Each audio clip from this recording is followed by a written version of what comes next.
ایک نئی ویڈیو لے کر حاضر ہوں۔ پیچس یعنی کہ پیسیلری ڈیسینٹری، یہ بیماری ایک خاص جراثیم کی مرہون منت ہے۔ مکھیوں کی مہربانی سے اور گندے پانی، خوراک اور برتنوں کی وجہ سے پھیلتی ہے۔ مکھیوں کی افزائش کی وجہ کوڑا کرکٹ کے ڈھیر جو کہ ناخن ہوتے ہیں۔ یہ بیماری مکھیوں کے موسم میں پھیلتی ہے۔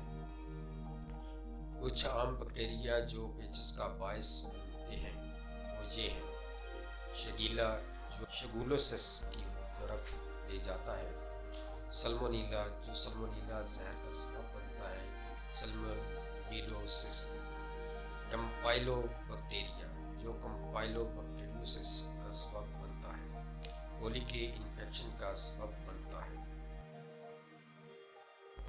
پیچس کی علامات: مریض کو بار بار دست آتے ہیں، پیٹ میں درد ہوتا ہے، ہلکا بخار ہو جاتا ہے، خون اور گہون بھی خارج ہو سکتے ہیں۔ بعض شدید قسم کی پیچس میں کے بھی آ سکتی ہے۔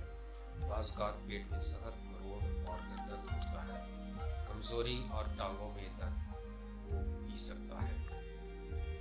اس بیماری کے خلاف ان گنت ایلوپیتھک دوائیاں معلوم کی جا چکی ہیں۔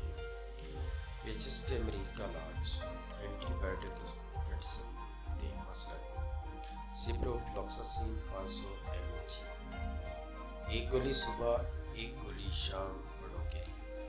اینٹی پیریٹک میڈیسن دیں اگر مریض کو بخار ہے۔ ٹیبلٹ فلیجل 400 mg، ایک دن میں ایک گولی 3 دفعہ۔ ٹیبلٹ نسخہ حسب ضرورت اگر پیٹ میں درد ہو۔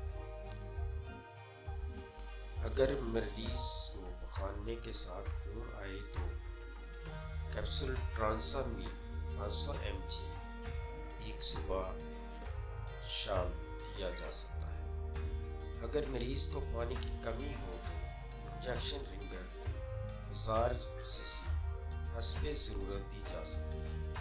بہتر ہے کہ مریض کو ہسپتال داخل کروائیں۔ یاد رکھیں، میڈیسن اپنے معالج کی ہدایت کے مطابق استعمال کریں۔